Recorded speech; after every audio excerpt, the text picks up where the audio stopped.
ফোঁটাকে ফোঁটা নামে সম্বোধন করা হয়। অনেক ফোঁটা একত্রিত হলে সাগরের রূপ ধারণ করে। শুধু একটা পাতাকে পাতা বলা হয়, অন্য অনেক পাতার সাথে একত্রিত হলে তা গ্রন্থের রূপ ধারণ করে। একটা মাত্র সুতো অন্য সুতোর সাথে মিলিত হলে বস্ত্রের রূপ ধারণ করে। অনেক সংখ্যক ইট একত্রিত হলে মহলের রূপ ধারণ করে। সৈন্যরা একত্রিত হলে সৈন্যদল তৈরি হতে পারে। এটা হলো শক্তি সংগঠনের, এটাই হলো শক্তি একতার। তা সে বনস্পতি হোক বা কোনো ব্যক্তিই হোক, কোনো মনোভাবই হোক, যদি একা থাকে তাহলে দুর্বল হয়ে পড়বে। যদি সংগঠিত থাকে তাহলে শক্তিও বাড়বে আর আপনাকে সামনে এগিয়েও নিয়ে যাবে। তাই এই একতায় বিশ্বাস রাখুন আর আমার সাথে ভালোবেসে বলুন, রাধা রাধা। জীবন কিসের উপর নির্ভরশীল? ধনের ওপর, বৈভবের ওপর, নিঃশ্বাসের ওপর? না, এই জীবন নির্ভরশীল বিশ্বাসের ওপর। বিশ্বাস নিজের ওপর, বিশ্বাস আমাদের আপনজনের ওপর। কিন্তু যখন এই বিশ্বাস ভেঙে যায় তখন মানুষের মনও ভেঙে যায়, আর তারপর সে অন্য কিছু করতেই পারে না। তখন কি করা যেতে পারে? 3টে কাজ আছে যা আপনি করতে পারেন। প্রথম, ভালোবাসা। যাকে আপনি ভালোবাসেন, যারা আপনাকে ভালোবাসে, ভুল যারই হোক না কেন, তার কাছে ক্ষমা চাইতে কখনোই সংকোচ বোধ করবেন না। দ্বিতীয় হলো বিশ্বাস। যারা আপনাকে ভালোবাসেন, আপনাকে বিশ্বাস করেন, তাদের বিশ্বাস কখনো ভাঙবেন না। তৃতীয় হলো আশা। যারা আপনাকে ভালোবাসেন, আপনাকে বিশ্বাস করেন, তাদের আশা আপনার সাথে জড়িত। তাদের থেকে কখনো কিচ্ছু লুকোবেন না। এই 3টে কাজ করুন আর এই জীবন সুপ্রসন্ন হয়ে বলবে, রাধা রাধা।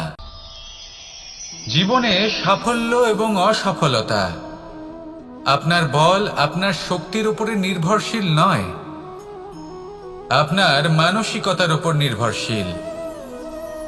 যদি কোনো ব্যক্তি দৃঢ় নিশ্চয় করে নেয় তাহলে সে কখনো হারে না। যদি কেউ হার মেনে নেয় তাহলে সে কখনোই জিততে পারে না। শেষ পর্যন্ত কি হয়? এই ভাবনাই সত্য হয়ে সামনে চলে আসে, আর এই ভাবনাই পরবর্তীকালে ইতিহাস রচনা করে। সেই জন্য আপনি যদি চান আপনার নাম ইতিহাসে থাকুক, তাহলে দৃঢ় হতে শিখুন। ইতিবাচক ভাবনার সাথে, পরিশ্রমের সাথে এগিয়ে চলতে থাকুন। প্রতিস্পর্ধা গ্রহণ করুন আর শুধুই এগিয়ে যেতে থাকুন। সংসারে আপনি যে কোনো উচ্চতাতেই পৌঁছতে পারবেন, কারণ ইচ্ছে শক্তি আর ভালোবাসার চেয়ে বেশি শক্তিশালী আর কিছুই নেই। তাহলে আসুন আর আমার সাথে ভালোবেসে বলুন, রাধা রাধা। আজ আমি আপনাকে একটা ছোট্ট কাহিনী শোনাবো। একবার আমি, রাধা আর দাদা, আমরা 3জনে মিলে লুকিয়ে একটা উপবনে গেলাম আম পেড়ে খেতে। অনেক পরিশ্রম করে আমরা ওখানে পৌঁছলাম আর আমরা আশ্চর্যচকিত হয়ে গেলাম এটা দেখে যে এবার তো আম পাকেইনি। এবার দাদা কি করলেন, একটা আম পাড়লেন আর সেটা চাখলেন, আর উনি নিরাশ হয়ে পড়লেন। উনি বললেন যে এটা তো খুবই টক। তারপর রাধা একটা আম পাড়লো আর সেটা চেখে দেখলো, আর রাধা উৎসাহিত হয়ে পড়ল। আমি রাধাকে জিজ্ঞেস করলাম, কি হয়েছে, তুমি এত উৎসাহিত কেন? তখন রাধা বলল যে এবার এত বেশি টক আম হয়েছে যে এগুলো দিয়ে আমরা আচার বানাবো। তাহলে দাদা ওখান থেকে বেরিয়ে গেলেন নিরাশ হয়ে এবং খালি হাতে। রাধাও ওখান থেকে বেরিয়ে গেল কিন্তু উৎসাহিত হয়ে, আর অনেকগুলো কাঁচা আম সাথে নিয়ে। এর থেকে আমরা কি শিক্ষা পেতে পারি? যে প্রত্যেকটা স্থানে এমন কিছু রয়েছে যেখান থেকে আমরা কিছু একটা শিক্ষা লাভ করতে পারি, যা আমাদেরকে বিকাশের পথে নিয়ে যেতে পারে। এই শিক্ষা প্রত্যেক স্থানে আছে। সবকিছু আমাদের দৃষ্টিভঙ্গির উপর নির্ভর করছে। যখনই আমাদের জীবনে, আমাদের সম্পর্কে কোনো সমস্যা, কোনো বিপদ আসে, তখন বেশিরভাগ মানুষ সেই বিষয় নিয়ে দুঃখী হয়ে পড়েন।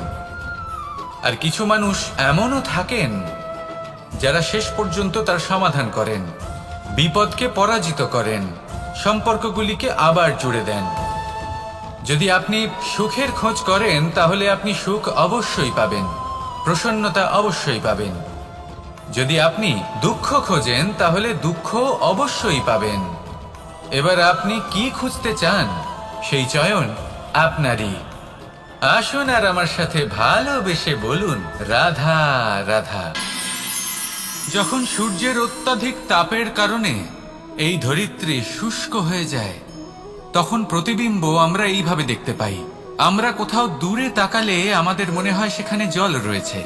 আমরা যখনই কাছে গিয়ে দেখি তখন দেখি যে সেখানে জলই নেই। তারপর যেই আমরা পেছনে ফিরে তাকাই আমরা দেখি যেখান থেকে আমরা এসেছি সেখানে জল পড়ে রয়েছে। এবার এই যে মরুতৃষ্ণা, তা কিন্তু শুধুই ভূমিতে নয়, আমাদের ভাবনা চিন্তার সাথেও এটাই হয়ে থাকে, অনেক সময় হয়ে থাকে। যে ব্যক্তি জল লাভ করার আশায় বসে থাকে সে কখনোই জল লাভ করতে পারে না। কিন্তু যে ব্যক্তি জল লাভ করার আশায় নিরন্তর পরিশ্রম করতে থাকে, ঘাম ঝরায়, সেই ব্যক্তি কোনো মরুভূমিতেও জল লাভ অবশ্যই করে। জীবনে যদি আমরা বড় কিছু লাভ করতে চাই তাহলে নিরন্তর পরিশ্রম করতেই হবে। পরিশ্রমের এই মনোভাব অত্যন্ত গুরুত্বপূর্ণ। এই মনোভাব আর দৃষ্টিভঙ্গি এ হলো অন্তরের গুণ।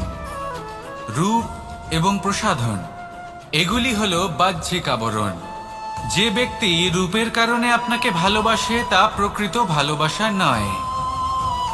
কিন্তু যে ব্যক্তি আপনার আবেগ এবং মানসিকতার জন্য আপনাকে ভালোবাসে তাই হলো প্রকৃত ভালোবাসা। তাহলে এই কথাটা মনে রাখুন আর আমার সাথে ভালোবেসে বলুন রাধা রাধা। সিংহকে বনের রাজা বলা হয়। অত্যন্ত শক্তিশালী হয় সে, তার পরিবারও খুব বড় হয়। কিন্তু যদি এমন হয় যে সিংহের পরিবারে নিজেদের মধ্যেই কলহ সৃষ্টি হয়, যদি তারা নিজেরাই লড়তে থাকে তাহলে কি হবে? সিংহকে মেরে তার পরিবারকে মেরে ফেলে শেয়াল বনের রাজা হয়ে উঠবে। এবার এই কথা শুধুই সিংহের উপর প্রযোজ্য নয়, বরং প্রত্যেকটি ব্যক্তি, প্রত্যেক পরিবার, প্রত্যেক সম্প্রদায়, প্রত্যেক রাজ্যের ওপর প্রযোজ্য হতে পারে। পরিবারে যদি মতভেদ বেড়ে যায় তাহলে সেই পরিবার ভেঙে যেতে পারে। ইতিহাস এই বিষয়ের সাক্ষী। যদি সমাজের মানুষ নিজেদের মধ্যেই লড়তে থাকেন তাহলে কেউ রাজা হতে পারেন না, বরং অন্য কেউ সেই কলহের সুযোগ নিয়ে নিজে রাজা হয়ে বসেন। একতার গুরুত্ব বুঝতে শিখুন। ঘুরে ফিরে বিষয়টা এসে দাঁড়াচ্ছে সেই ভালোবাসায়, কারণ ভালোবাসাই হলো সেই যা সকলকে একসাথে বেঁধে তাদের আনন্দে রাখতে পারে। প্রেমের থেকে বেশি শক্তিশালী আর কিছুই নেই। তাই এই প্রেমকে নিজের মনে জাগ্রত করুন, নিজের পরিবারে বর্ষণ করুন, সমাজে বর্ষণ করুন, রাজ্যে বর্ষণ করুন, আর এই ভালোবাসার সাথেই বলুন রাধা রাধা। বর্ষার ঋতু যখনই আসে আনন্দ এবং উচ্ছ্বাসে মন ভরিয়ে তোলে। কখনো আপনি এটা ভেবে দেখেছেন যে এই বর্ষা যা আমাদের মনকে উচ্ছ্বাসে ভরিয়ে তোলে সে নিজে কতটা পরিশ্রম করার পরে আমাদের কাছে আসে? নদী হোক, সরোবর হোক, সমুদ্র হোক, তাকে সূর্যের তাপ সহ্য করতেই হয়। বাষ্প হয়ে আকাশে উড়ে যেতেই হয়। আকাশে গিয়ে কঠোর শীতলতার সম্মুখীন হতেই হয়। সেই ঠান্ডা সহ্য করতেই হয়। আর তারপর এই বর্ষা আমাদের গায়ে ঝরে পড়ে, কারোর তৃষ্ণা নিবারণ করে, আবার কাউকে আশ্বাস দিয়ে যায়। সেইভাবে জীবনে যদি আমাদের কোনো বড় কাজ করতে হয় তাহলে আমাদের কঠোর এবং নিরন্তর পরিশ্রম করতেই হবে।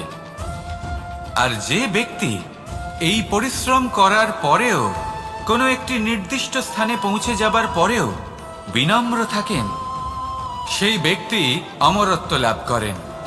তিনি হলেন সেই ব্যক্তি যাকে সমগ্র সংসার ভালোবাসেন। তাহলে সবসময় মনের মধ্যে বিনম্র ভাব বজায় রাখুন আর আমার সাথে ভালোবেসে বলুন রাধা রাধা। কোনো এক বস্ত্রে যদি ছোট্ট একটা ছিদ্র উৎপন্ন হয় আর যদি আমরা তার দিকে নজর না দিই তাহলে সময়ের সাথে সমগ্র বস্ত্র ছিঁড়ে যায় আর কোনো কাজে আসে না। যদি কোনো একটা নৌকাতে ছোট্ট একটা ছিদ্র উৎপন্ন হয় তাহলে সময়ের সাথে পুরো নৌকাই জলে ডুবে যায়। লক্ষ্যের দিকে অগ্রসর হওয়ার সময় একটা ছোট্ট ভুল আপনি যদি করে ফেলেন তাহলে আপনাকে তা লক্ষ্যের থেকে দূরে করে দিতে পারে। এমনটা এই সম্পর্কের সাথেও হয়ে থাকে। কোনো একটা ছোট্ট কথা, একটা ছোট্ট মনোমালিন্য যদি সম্পর্কে আসে এবং সেটা না মেটানো হয়, তাহলে সেই সমগ্র সম্পর্কটা অনেক বড় বড় সম্পর্ক ভেঙে যেতে পারে। যদি আপনার সম্পর্কে ছোট্ট একটা ছিদ্র উৎপন্ন হয়, তাহলে প্রেমের সূচ আর স্নেহের সুতো দ্বারা সেলাই করে ফেলুন, যাতে আপনার এই সম্পর্ক অটুট থাকে এবং প্রেম দ্বারা পরিপূর্ণ থাকে। আসুন আমার সাথে ভালোবেসে বলুন, রাধা রাধা। বর্ষা, কখনো অনুভব করে দেখেছেন এই বর্ষা? আকাশ থেকে বর্ষার ফোঁটা ঝরে পড়ে, মিষ্টি ফোঁটা, শীতল ফোঁটা, মনকে পবিত্র করে তোলে, ধরিত্রীর তৃষ্ণা নিবারণ করে, আশপাশটা সবুজে ভরিয়ে তোলে। এবার এই রকম জল আমরা কুয়ো থেকেও পেতে পারি। যদি আমরা ভেবে দেখি যে বর্ষা এবং কুয়োর জলের মধ্যে পার্থক্য কি, তবে পার্থক্য আছে। পার্থক্য হলো ভাগ্য এবং কর্মের। বর্ষা হলো ভাগ্য। প্রকৃতির যখন ইচ্ছে হবে তখন বর্ষা হবে, কিন্তু কুয়ো আমরা এমনি এমনি পাই না। কর্ম এবং পরিশ্রমের দ্বারা একে প্রাপ্ত করতে হয়। এই ধরিত্রীকে খুঁড়তে হয়, অনেক ঘাম ঝরাতে হয়, তবেই আমরা একটা কুয়ো প্রাপ্ত করতে পারি। এবার এই বর্ষা, এটা সারা বছর হয় না, কিন্তু কুয়ো এটা বছরের পর বছর আমাদের তৃষ্ণা নিবারণ করে। এবার এর থেকে আমরা কি শিক্ষা লাভ করি? এটাই যে আপনি ভাগ্যের উপর বিশ্বাস রাখুন, কিন্তু নিজের কর্মের উপর আস্থা রাখুন। কারণ কর্ম এবং পরিশ্রম আপনাকে এই সংসারের যে কোনো শিখরে পৌঁছে দিতে পারে। তাহলে নিরন্তর প্রয়াস করুন, কর্ম করুন, আর আমার সাথে ভালোবেসে বলুন, রাধা রাধা। ইচ্ছে বড়ই বিচিত্র জিনিস। এই ইচ্ছে যদি তা পূর্ণ না হয় তাহলে তা ক্রোধকে জন্ম দেয়, যদি তা পূর্ণ হয় তাহলে লোভকে জন্ম দেয়, যদি সময়ের মধ্যে পূর্ণ না হয় তাহলে শোককে জন্ম দেয়, আর যদি সময়ের পূর্বেই পূর্ণ হয়ে যায় তাহলে অহংকারকে জন্ম দেয়। সকলের ইচ্ছে থাকে, আপনারও অবশ্যই থাকবে, তা অবশ্যই পূরণ করবেন। কিন্তু একটা কথা মনে রাখবেন, আপনার এই জীবন এটা কোনোভাবেই আপনার ইচ্ছে পূরণ করার মাধ্যম নয়। এ হলো ধৈর্য সাধনের এক মাধ্যম, নিয়ন্ত্রণ করার এক মাধ্যম। নিয়ন্ত্রণ নিজের কামনার ওপর, নিজের ইচ্ছের ওপর, নিজের আবেগের ওপর। কারণ ইচ্ছে এটা হলো সেই অশ্বের মতো যা একবার লাগাম ছাড়া হয়ে গেলে, আপনার হাত থেকে যদি এই লাগাম বেরিয়ে যায় তাহলে তা আপনাকে সোজা বিনাশের পথে নিয়ে যেতে পারে। কিন্তু যদি আপনি একে নিয়ন্ত্রণ করতে পারেন তাহলে এটা আপনাকে সাফল্যের শিখরে অবশ্যই পৌঁছে দিতে পারে। তাহলে ইচ্ছেগুলিকে নিয়ন্ত্রণ করুন আর আমার সাথে ভালোবেসে বলুন, রাধা রাধা। আমরা আনন্দ লাভের জন্য ভালোবাসি মা বাবাকে, ভাই বোনকে, পরিবার পরিজনকে, বন্ধুকে, প্রেমিকাকে। আমরা চাই যে সকলে যেন আপন হয়ে থাকেন, আমাদের কাছে থাকেন। কিন্তু মানুষের একটা প্রবৃত্তি আছে যে তিনি যা লাভ করে ফেলেন তার মূল্য তিনি বুঝতেই পারেন না। যদি আপনার বাড়ির কাছে একটা মিষ্টি জলের সরোবর থাকে বা সুন্দর নদী থাকে, তাহলে জলের গুরুত্বটা কি আপনি তা বুঝতেই পারবেন না। সেইখানে আপনি যদি কোনো একটা মরুভূমিতে যান, আপনি অনুভব করতে পারবেন যে এক একটা ফোঁটা জলের কি গুরুত্ব, তার মূল্য কি। সুখের মুহূর্তে যদি আপনজনদের মনে রাখেন, তবে দুঃখের মুহূর্ত নিজে থেকেই দূরে সরে যাবে।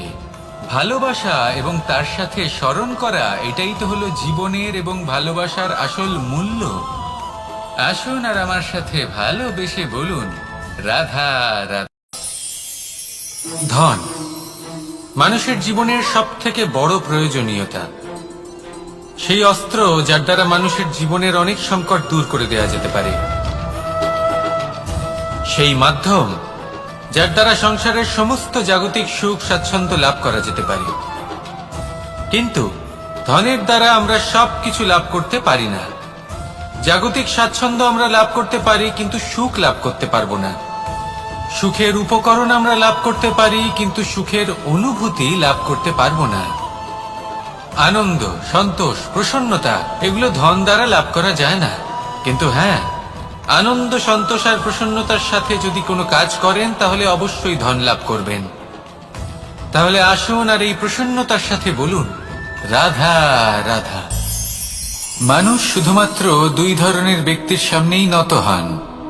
একজন হলেন তিনি যাকে তিনি সম্মান করেন, আর আরেকজন যাকে তিনি ভয় পান। এবার কোনো ব্যক্তি যদি আপনার সামনে নত হন, তাহলে তার পেছনের কারণ কি? আপনার প্রতি সম্মান নাকি আপনার প্রতি ভয়? সেটা আপনাকেই বুঝতে হবে। যদি আপনি এমন মনে করেন যে তাতে কি যায় আসে, ভয় হোক বা সম্মান, কেউ আমার সামনে নত তো হচ্ছেন, যদি এটা আপনার চিন্তা ভাবনা হয়, তাহলে আপনাকে মনে করিয়ে দিই, এই সময় বদলাতে বেশি সময় লাগে না। আজ যে ব্যক্তি আপনাকে দেখে ভয় পাচ্ছে, কাল এই ভয়ের সমাপ্তিও ঘটতে পারে। আবার এমনও হতে পারে যে তার কাছে অত্যাধিক শক্তি চলে এলো। অনেক কিছুই হতে পারে। তাই মনে রাখবেন, যে মাথা ভয়ের কারণে নত হয় তা সময় এলে সবার আগে বিরোধিতা করতে পারে, আর যে মাথা সম্মানের কারণে নত হয় আপনার জন্য নিজের শিরচ্ছেদও সে করতে পারে। তাই সকলকে আপন করে নিন, কিন্তু ভয় প্রয়োগ করে নয়। কর্ম করুন এবং সম্মান অর্জন করুন। শুধু এটাই করুন আর আমার সাথে ভালোবেসে বলুন, রাধা রাধা। আমাদের জীবনে গুরুজনেরা, জ্ঞানী মানুষজন সবসময় একটা কথা বলেন, ধৈর্য ধরো। শুধুমাত্র দুটো শব্দ, কিন্তু কতটা বিশাল সেটা বোঝার চেষ্টা করুন। ছোট একটা অস্ত্র হাতে নিন এবং একটা বিশাল পর্বতে নিরন্তর প্রহার করতে থাকুন। ধৈর্য ধরে সেই কাজ করতে থাকুন। এমন একদিন আসবে, এই বিশাল পর্বতে আপনি একটা পথ তৈরি করবেন। কোনো ধনুর্ধর যখন নিজের বিদ্যা অর্জন করেন, তখন তাকেও ধৈর্য ধরতে হয়, তার নিজেকে সময় দিতে হয়, তবেই সে ধনুর্বিদ্যা শিখতে পারে। সেইভাবে আমাদের জীবনেও ধৈর্য ধরার খুব প্রয়োজন। পরিবারে ধৈর্য রাখতে পারলে তাহলে আস্তে আস্তে দেখবেন প্রেম বৃদ্ধি পাচ্ছে। সমাজে যদি ধৈর্য রাখতে পারেন, তাহলে আস্তে আস্তে এই সমাজ আপনাকে সম্মান করবে। যদি নিজের জীবনে ধৈর্য রাখতে পারেন, তাহলে নিজে থেকেই আত্মবিশ্বাস বাড়বে, নিজের বিকাশ হবে। জীবনে সবই সম্ভব যদি ধৈর্য রাখতে পারেন। হয়তো আস্তে আস্তে হবে, কিন্তু হবে অবশ্যই। শুধু ধৈর্য রাখুন, কারণ ধৈর্যই সব থেকে বড় পুঁজি। আসুন আর আমার সাথে ভালোবেসে বলুন, রাধা রাধা। কোনো এক সময়ের ঘটনা এটা। মা এবং বাবা হাটে গিয়েছিলেন। তখন আমি আর দাদা গিয়েছিলাম গরু চড়াতে। আমরা বাড়ি ফিরে এলাম, আর মা সেই সময় একটা কাজ করতেন। যখনই হাটে যেতেন, দরজা তালা বন্ধ করে যেতেন। উনি খুব ভালো করে জানতেন যে যদি ওনার এই মাখন চোর সঠিক সময় পৌঁছে যায়, তাহলে এক ফোঁটাও মাখন আর অবশিষ্ট থাকবে না। এবার ঘটনা কিছুটা এরকম হলো যে মা আর বাবা মাঝে মাঝে হাটে যেতেন, তাই মাঝে মাঝেই দরজা তালা বন্ধ করতে হতো। যখন মা আর বাবা ফিরে এলেন, তখন বাবা ভুলে গিয়েছিলেন যে এই চাবির গোছা থেকে ঠিক কোন চাবিটা দরজার তালা খোলার জন্য উপযোগী। উনি চেষ্টা করতে শুরু করে দিলেন। একটার পর একটা চাবি দিয়ে উনি চেষ্টা করতে থাকলেন, কিন্তু সেই দরজার তালা তো খুলতেই চাইছিল না। ওনার মাথা থেকে ঘাম পড়তে শুরু করলো। তখন মা বললেন যে তালা ভেঙে দেওয়া যাক। মা চলে গেলেন, আর বাবা বললেন, না না দাঁড়াও, আর কিছু চাবি বাকি আছে, এটা হয়তো খুলতে পারবো। মা হাতুড়ি নিয়ে চলে এলেন সেই তালা ভাঙার জন্য, আর তখনই বাবা শেষ চাবিটা প্রয়োগ করলেন, আর দরজার তালা খুলে গেল। যদি উনি চেষ্টা না করতেন, তাহলে এই তালাটাও ভেঙে যেত আর চাবিটাও নষ্ট হয়ে যেত, ঠিক কিনা? এবার এই ঘটনাটা আমি দেখেছিলাম, আর আমার মনে হলো যে কখনো কখনো এই চাবির গোছার মধ্যে থেকে শেষ চাবিটাও কিন্তু জীবনের দরজা খুলে দিতে পারে। সেজন্য আপনি যদি জীবনে সাফল্য লাভ করতে চেষ্টা করেন, নিজের লক্ষ্যে পৌঁছতে চান, তাহলে হার মানবেন না। হয়তো দেখবেন আপনার পরবর্তী প্রচেষ্টা বা এই অন্তিম প্রচেষ্টা আপনাকে সাফল্যের পথে নিয়ে গেল। তাই নিরন্তর প্রচেষ্টা করতে থাকুন, জীবনে সাফল্য লাভ করুন, আর আমার সাথে ভালোবেসে বলুন, রাধা রাধা। কোকিলের ডাক শুনে আমার মন প্রফুল্ল হয়ে ওঠে। কোকিল হলো আমার অত্যন্ত প্রিয়। এরকমই আরো একটা পাখি আছে, কাক। একদিকে কাক, অন্যদিকে কোকিল। এদের মধ্যে বেশি পার্থক্য নেই, কিন্তু কোকিলের কণ্ঠ শুনে সবার মন প্রফুল্ল হয়ে ওঠে। কোকিল যখন সামনে আসে তখন মন শান্ত হয়ে যায়, যখন কাক সামনে আসে তখন মানুষ দূরে পালিয়ে যায়। এমন কেন হয়? কারণ হলো বাণী। কোকিলের বাণী অত্যন্ত মিষ্টি, অত্যন্ত মধুর। সেখানেই কাকের বাণী অত্যন্ত কর্কশ শোনায়, আর কর্কশ বাণী শোনা কেউ পছন্দ করেন না। আপনি নিজেকে জিজ্ঞেস করুন, কোনো ব্যক্তি আপনার সাথে কথা বললে তার বাণী মধুর হলে আপনার ভালো লাগে, আর যদি কর্কশ হয় তার থেকে দূরে চলে যেতে ইচ্ছে করে। তাই নিজের বাণীও এইভাবেই মধুর রাখুন, মিষ্টি রাখুন। এ আমারও খুব প্রিয়। আর এটা তখন হয় যখন মনে প্রেম থাকে। মনের মধ্যে প্রেম জাগ্রত করুন, বাণী নিজে থেকেই মধুর হয়ে যাবে। আর কৃষ্ণ নিজে থেকে আপনার কাছে আসবে আর আপনার সাথে বলবে, কি রাধা রাধা। যখন সূর্যের অত্যাধিক তাপের কারণে এই ধরিত্রী শুষ্ক হয়ে যায়, তখন প্রতিবিম্ব আমরা এইভাবে দেখতে পাই। আমরা কোথাও দূরে তাকালে আমাদের মনে হয় সেখানে জল রয়েছে। আমরা যখনই কাছে গিয়ে দেখি তখন দেখি যে সেখানে জলই নেই। তারপর যেই আমরা পেছনে ফিরে তাকাই, আমরা দেখি যেখান থেকে আমরা এসেছি সেখানে জল পড়ে রয়েছে। এবার এই যে মরুতৃষ্ণা, তা কিন্তু শুধুই ভূমিতে নয়, আমাদের ভাবনা চিন্তার সাথেও এটাই হয়ে থাকে, অনেক সময় হয়ে থাকে। যে ব্যক্তি জল লাভ করার আশায় বসে থাকে সে কখনোই জল লাভ করতে পারে না, কিন্তু যে ব্যক্তি জল লাভ করার আশায় নিরন্তর পরিশ্রম করতে থাকে, ঘাম ঝরায়, সেই ব্যক্তি কোনো মরুভূমিতেও জল লাভ অবশ্যই করে। জীবনে যদি আমরা বড় কিছু লাভ করতে চাই তাহলে নিরন্তর পরিশ্রম করতেই হবে। পরিশ্রমের এই মনোভাব অত্যন্ত গুরুত্বপূর্ণ। এই মনোভাব আর দৃষ্টিভঙ্গি এ হলো অন্তরের গুণ। রূপ এবং প্রসাধন এগুলি হলো বাহ্যিক আবরণ। যে ব্যক্তি রূপের কারণে আপনাকে ভালোবাসে তা প্রকৃত ভালোবাসা নয়, কিন্তু যে ব্যক্তি আপনার আবেগ এবং মানসিকতার জন্য আপনাকে ভালোবাসে তাই হলো প্রকৃত ভালোবাসা। তাহলে এই কথাটা মনে রাখুন আর আমার সাথে ভালোবেসে বলুন, রাধা রাধা। আমার অনেকগুলো নাম আছে, আর তাদের মধ্যে একটি হলো যুদ্ধ বিমুখ।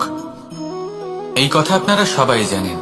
দাদাও আমাকে বলেছেন যে তুমি এরকম কিভাবে যুদ্ধক্ষেত্র থেকে মুখ ঘুরিয়ে পালাতে পারো কানাই। দেখুন, যেটা সময়ের দাবি ছিল আমি সেটাই করেছি। যদি আমি রণভূমি ত্যাগ করে না পালাতাম তাহলে কে জানে কত সৈনিক নিজেদের প্রাণ হারাতেন, কে জানে কতগুলি পরিবার নিজেদের বাঁচার আশা হারাতেন, কে বলতে পারে হয়তো কত প্রাণী এই সংসার ত্যাগ করতেন। আর তাই কখনো কখনো যুদ্ধ বিমুখ হওয়াই শ্রেয়। কখনো জীবনের ক্ষেত্রেও এটা প্রযোজ্য। যদি দূরে চলে গেলে আপনার সম্ভাবনা বৃদ্ধি পায় তাহলে দূরে চলে যান। দূরে চলে যান সেই সকল ব্যক্তিদের থেকে যারা কথায় কথায় আপনাকে অপমান করেন, আপনার নিন্দা করেন, আপনাকে বাধা দেওয়ার চেষ্টা করেন, আপনাকে ছোট করেন। কারণ তাদের সাথে থেকে, সেই সকল ব্যক্তিদের সাথে থাকলে যারা আপনার মূল্য বোঝেন না, আপনি নিজের আত্মসম্মান, নিজের আত্মবিশ্বাস, নিজের ব্যক্তিত্বকে নত করে ফেলবেন। দূরে চলে যান সেই সকল সংঘর্ষ থেকে, সেই সকল পরিস্থিতি থেকে যাদের সম্মুখীন হয়ে আপনি কোনো পরিণামেই পৌঁছতে পারবেন না। যদি আপনি এইভাবে যুদ্ধ বিমুখ হয়ে উঠতে পারেন, যদি এই প্রবৃত্তি আপনি নিজের মধ্যে জাগ্রত করতে পারেন, তাহলে আপনার সামনে সেই যুদ্ধ চলে আসবে যাতে বিজয় লাভ করে আপনি নিজের অস্তিত্ব খুঁজে পাবেন। আর সেটাই হলো সবথেকে বড় জয়লাভ। আসুন আমার সাথে ভালোবেসে বলুন, রাধা রাধা। মানুষ নিজের জীবনে সেই সবকিছু লাভ করতে পারে যা সে কামনা করে। শুধু প্রয়োজন হলো ইচ্ছে এবং সিদ্ধান্তের। এবারে ইচ্ছে আসলে কি? সেটা হলো এই মনে প্রকট হওয়া একটি ভাবনা, একটি আবেগ। শুধু তা দিয়ে কিছুই হয় না। যখন সেই ইচ্ছের সাথে দৃঢ় প্রতিজ্ঞা জুড়ে যায়, তখন বিষয়টা এগোতে থাকে। একটা উদাহরণ দিই, ধরুন আপনি মরুভূমিতে আছেন এবং আপনি মধুর জল পান করতে চান। এটা হলো শুধুমাত্র আপনার মনের একটি ইচ্ছে। যখন এই ইচ্ছের সাথে সিদ্ধান্ত জুড়ে যায়, তখন আপনি সেই মরুভূমিতে গর্ত খুঁড়তে চেষ্টা করেন। আর যখন এই সিদ্ধান্তের সাথে নিষ্ঠা জড়িত হয়, তখন আপনাকে সেই জল লাভ করার থেকে কেউ বাধা দিতে পারে না।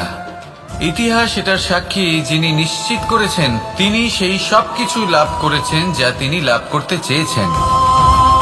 সেই জন্য ইচ্ছে থাকা খুব দরকার, কিন্তু তাকে সিদ্ধান্তের সাথে জুড়ে নিন। সিদ্ধান্তকে নিশ্চিত করে ফেলুন, সবকিছু লাভ করবেন। আর তখন এই মন প্রসন্ন হয়ে বলবে, রাধা রাধা। বনের মধ্যে যদি আপনি কোনো বিষাক্ত সাপ দেখেন, তাহলে কি করবেন? আপনি তখনই তার থেকে দূরে পালাতে চেষ্টা করবেন। আর এটা কেন করবেন? নিজের রক্ষার্থে। এই কথা আমি নয় মেনে নিলাম, কিন্তু নিজের জীবনে এটা করেন না কেন? আপনি যেখানেই যান, যে স্থানেই যান না কেন, প্রত্যেক সময়, প্রত্যেক মুহূর্তে এমন বিষাক্ত সাপ আপনি অবশ্যই খুঁজে পাবেন। আর সেই সাপ নয় যাদের আপনি বনে খুঁজে পাবেন। এরা হলো সেই সাপ যা আপনাকে পাপ করতে বাধ্য করবে। আপনার অন্তরের বাসনা, ক্রোধ, অহংকার, লোভ, ঈর্ষা এদের বৃদ্ধি ঘটাবে। দেখুন, বনের এই সাপ আপনাকে একবার ছেড়ে দিতেও পারে, ছোবল নাও মারতে পারে, কিন্তু এই যে পাপরূপী সাপ আছে, তা অবশ্যই ছোবল মারবে। কর্ম যদি করেন তাহলে অবশ্যই ফল পাবেন। সেই জন্য যখনই কোথাও যাবেন, যদি এমন কাউকে দেখেন, যদি এমন কিছু দেখেন যে আপনাকে পাপ করতে বাধ্য করছে, তাহলে সেই মুহূর্তে সেখান থেকে পালিয়ে যান। যেমন বনের সাপ দেখে আপনি পালাতে থাকেন। সৎকর্মের রক্ষা অত্যন্ত আবশ্যক। আসুন আর আমার সাথে ভালোবেসে বলুন, রাধা রাধা। এই সংসারের সব থেকে বড় সুখ কি? কেউ বলবেন নিজের লক্ষ্য প্রাপ্ত করা, কেউ বলবেন ধন উপার্জন করা, কেউ বলবেন নিদ্রাই সব থেকে বড় সুখ, কেউ বলবেন রাজ্য লাভ করা, আবার কেউ বলবেন মাতার হাত থেকে খাবার খাওয়া, আদি ইত্যাদি। কিন্তু যদি সত্যি কথা বলি, এই সংসারের সব থেকে বড় সুখ হলো সেবা করা। কখনো কাউকে সেবা করে দেখুন। এই সেবা দ্বারা অন্য কোনো মানুষের আশীর্বাদ লাভ করাতেই সুখ রয়েছে। আপনার সেবা ভাব দ্বারা যখন কোনো মানুষ নিজের অন্তরাত্মা থেকে আপনাকে আশীর্বাদ করে, তার থেকে বড় সুখ আর কিছুই নেই। কারণ প্রত্যেক মানুষের মধ্যে ঈশ্বর বাস করেন। নরের সেবাই হলো নারায়ণের সেবা। নিষ্কাম সেবা করাই হলো সব থেকে বড় সুখ। তাই নিজের অন্তরে সেবার এই ভাব জাগ্রত করুন।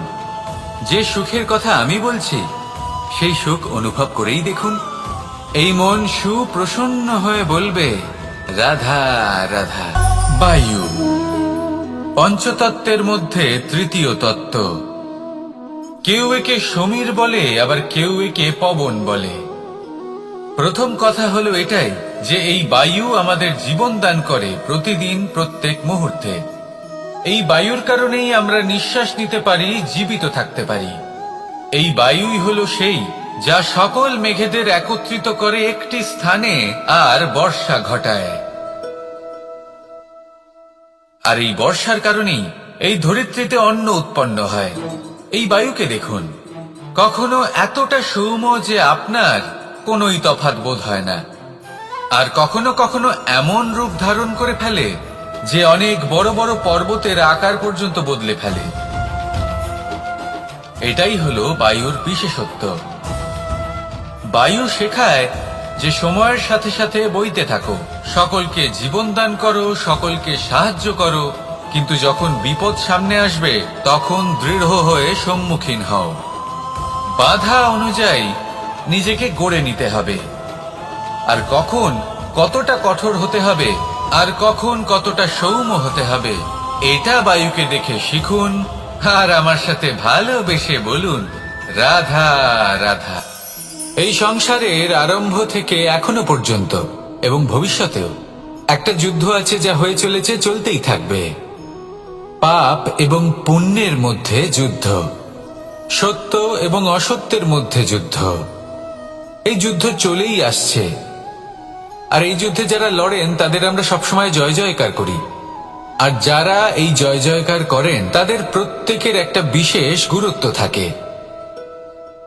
যখনই কোনো যোদ্ধা যুদ্ধক্ষেত্রে ক্লান্ত হয়ে পড়ে, শক্তিহীন হয়ে পড়ে, তখন এরা জয় জয়কার করে, শঙ্খ বাজাতে থাকে, সেই যোদ্ধাকে অনুপ্রেরিত করে, শক্তি এবং সাহসে ভরিয়ে তোলে, আর তখন সেই যোদ্ধা সেই যুদ্ধকে এগিয়ে নিয়ে যেতে পারে। যখন শ্রীরাম লঙ্কা যাত্রা করার জন্য সেতু তৈরি করছিলেন, তখন একটা ছোট্ট মিষ্টি কাঠবিড়ালি নিজের মুখে মাটির টুকরো বয়ে নিয়ে গিয়ে তার সাধ্যমতো তাকে সাহায্য করছিল। শ্রীরাম দেখলেন এবং বললেন যে ও তো সবার মনোবল বৃদ্ধি করছে, সবাইকে প্রেরিত করছে।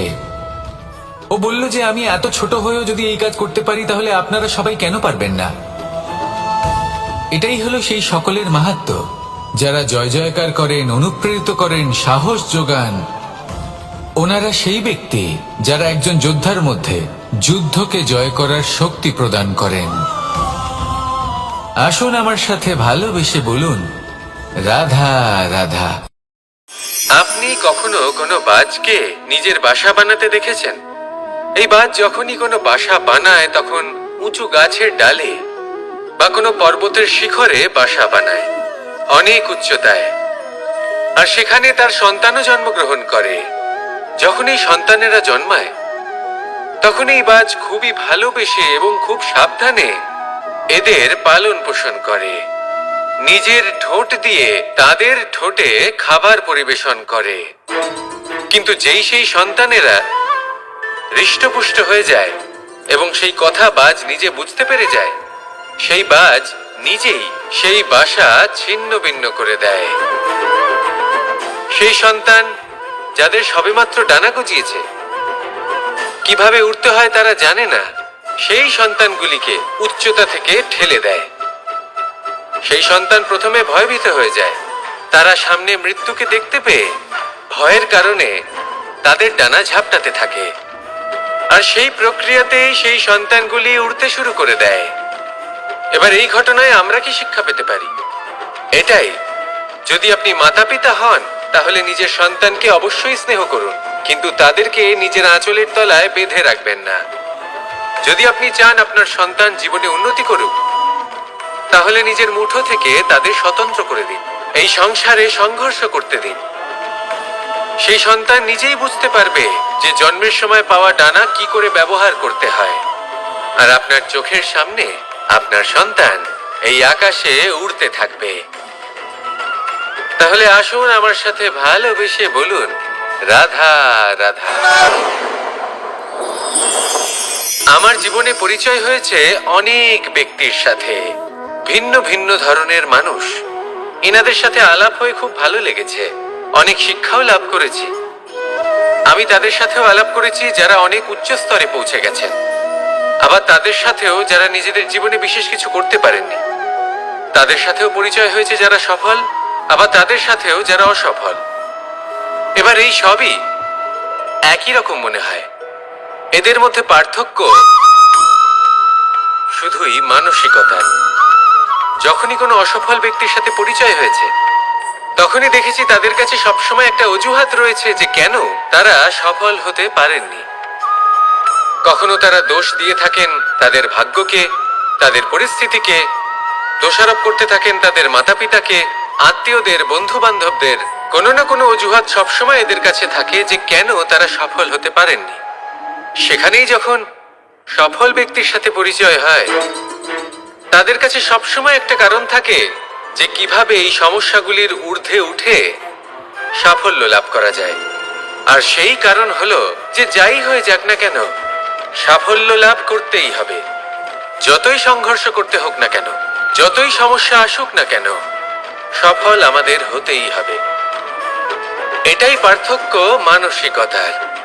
সত্যি কথা বলতে আপনার আজকের এই মানসিকতা হলো আপনার আগামী ভবিষ্যতের ইমারতের ভিত। এই মানসিকতা যতটা প্রবল হবে, যতটা শুভ হবে, আপনার ভবিষ্যৎ ততটাই বিশাল এবং সুন্দর হবে। তাহলে সমস্যার উপর নয়, সাফল্যের উপর মনোযোগ কেন্দ্রীভূত করুন, জীবনে এগোতে থাকুন, আর আমার সাথে ভালোবেসে বলুন, রাধা রাধা। মানুষের জীবনে দুই ধরনের আবেগ থাকে যা চিরকাল তার সাথে বসবাস করে। প্রথম, স্বপ্ন। দ্বিতীয়, অজুহাত। মানুষ হাজার হাজার স্বপ্ন দেখতে পারে। আমাকে এই কাজ করতে হবে, আমাকে ওখানে ঘুরতে যেতে হবে, আমায় জীবনে এই অসম্ভব কাজ বাস্তবায়িত করে দেখাতে হবে, আদি ইত্যাদি। এবার ঠিক যেমন স্বপ্ন দেখেন, সেইভাবে অজুহাতও খুঁজে নিয়ে আসেন। আমি এই স্বপ্ন পূরণ করতে পারলাম না, কারণ আমাকে কেউ সাহায্যই করলো না, কারণ আমি দুর্বল হয়ে পড়েছিলাম, কারণ আমার কাছে সময়ই ছিল না, আদি ইত্যাদি। এবার সাফল্য এবং অসফলতার মাঝখানে এই ধরনের সংঘর্ষ হতে থাকে। সাফল্য তখন লাভ করা সম্ভব যখন আপনার স্বপ্ন আপনার অজুহাতের থেকে অনেক বড় হয়, আর অসফলতা তখন পাবেন যখন আপনার অজুহাত আপনার স্বপ্নের থেকে অনেক বড় হয়। আপনি যদি সাফল্য লাভ করতে চান, তাহলে চেষ্টা করতে থাকুন, পরিশ্রম করুন। যদি অসফল হন, তাহলে ভয়ভীত হওয়ার কোনো প্রয়োজন নেই। নিজের ভুল বুঝুন, তাকে শুধরে নিন, আবার চেষ্টা করুন। কিন্তু যদি নিজের জীবনে অজুহাত নিয়ে আসেন, তখন স্বপ্ন কখনো পূরণ হবে না। আসুন আমার সাথে ভালোবেসে বলুন, রাধা রাধা। এই সংসারের সব থেকে কঠোর ধাতুর মধ্যে একটি হলো লোহা। লোহা দিয়ে আমরা অনেক অস্ত্র শস্ত্র লাভ করি, অনেক বস্তুও লাভ করি। এবার এই লোহাকে কাটার জন্য, একে কোনো আকার দেওয়ার জন্য কি প্রয়োগ করতে হয়? লোহা। এবার এই কথাটা আমরা সকলেই জানি যে লোহার দ্বারাই লোহাকে কাটতে হয়। এবার এই কথা আমি আপনাকে কেন বলছি? এরপরে খুব বড় একটা প্রশ্ন আসে, যা খুব বড় শিক্ষা দিয়ে যায়। এটা কেন হয় যে আমরা একটা লোহা দিয়ে একটা লোহাতে আঘাত করছি, কিন্তু যে লোহা দ্বারা আঘাত করছি তার আকার বদলাচ্ছে না, যার ওপর প্রহার করছি তার আকার বদলাচ্ছে? এতে পার্থক্যটা কোথায়? পার্থক্য হলো তাপমাত্রার। দেখুন, যে লোহাকে আমরা কাটতে চাই তার তাপমাত্রা বাড়াতে হয়, তাকে গরম করতে হয়। আর যে লোহা দ্বারা আমরা আঘাত করতে চলেছি, সেই লোহা আমাদের ঠান্ডা রাখতে হয়। অর্থাৎ ঠান্ডা লোহা গরম লোহাকে কেটে দেয়। এবার এই শিক্ষা কি আমাদের জীবনে যথেষ্ট নয়? আমাদের জীবনে অনেক সমস্যা আসতে পারে, কিন্তু আমাদের এই বিষয়ে বিশেষ খেয়াল রাখতে হবে যে আমাদের মনকে আমরা যেন ঠান্ডা রাখি, এই মস্তিষ্ককে শান্ত রাখতে হবে। যদি আমরা ক্রোধ বা ঈর্ষার আগুনে জ্বলতে থাকি, বিদ্বেষের আগুনে জ্বলতে থাকি, তাহলে আমরাও সেই লোহার মতোই হয়ে যাব যার তাপমাত্রা অত্যন্ত বেশি। তখন যে কেউ এসে আমাদের বিচ্ছিন্ন করে চলে যাবে। মনে রাখবেন, যিনি যত বেশি স্থির বুদ্ধির অধিকারী, যিনি হলেন সব থেকে বেশি শান্ত, তিনি হলেন সব থেকে বেশি বলশালী। তাহলে শান্ত থাকুন আর আমার সাথে ভালোবেসে বলুন, রাধা রাধা। কনক, কি সুন্দর একটা শব্দ। এর অনেকগুলো রূপ রয়েছে, অনেকগুলো অর্থও রয়েছে। প্রথম অর্থ হলো স্বর্ণ, অর্থাৎ সম্পত্তি। দ্বিতীয় অর্থ ধুতুরা, অর্থাৎ গাছের ছোট একটা বীজ, যা কিনা অত্যন্ত শক্তিশালী হয়। যদি বেশি মাত্রায় এর প্রয়োগ করা হয়, তাহলে এটা বিষময় হয়ে উঠতে পারে। এই হলো সেই ধুতুরা যার প্রয়োগ মহাদেবের পুজোতে করা হয়। এবার প্রশ্ন হলো এটাই যে এই স্বর্ণ এবং এই ধুতুরার মধ্যে মিল কি রয়েছে? মিল হলো এটাই যে এই দুটোই মানুষকে মত্ত করে তোলে। ধুতুরা মানুষকে তখন মত্ত করে যখন তাকে সেবন করা হয়, কিন্তু স্বর্ণ, ধন, সম্পত্তি, মানুষ এটা যতটাই অর্জন করে নেয় সেটাই যথেষ্ট। এই স্বর্ণ মানুষের ভাবনা চিন্তা করার ক্ষমতাকে বশ করে ফেলে। মানুষ সম্পত্তির লোভে মত্ত হয়ে ওঠে, কারণ যে যত চমৎকারী, যতটা অমূল্য হয়, তাকে সামলানো কিন্তু ততটাই কঠিন, তাই না? তাই মনে রাখবেন, ধন, স্বর্ণ, সম্পত্তি এগুলো ধুতুরার থেকেও অনেক বেশি বিষাক্ত হতে পারে। তাই এর ওপর আত্মসংযমের একটা কবচ পরিয়ে রাখবেন এবং বিবেকের শক্তির সাথে এগুলো প্রয়োগ করুন, তবেই কল্যাণ হবে। আসুন আমার সাথে ভালোবেসে বলুন, রাধা রাধা।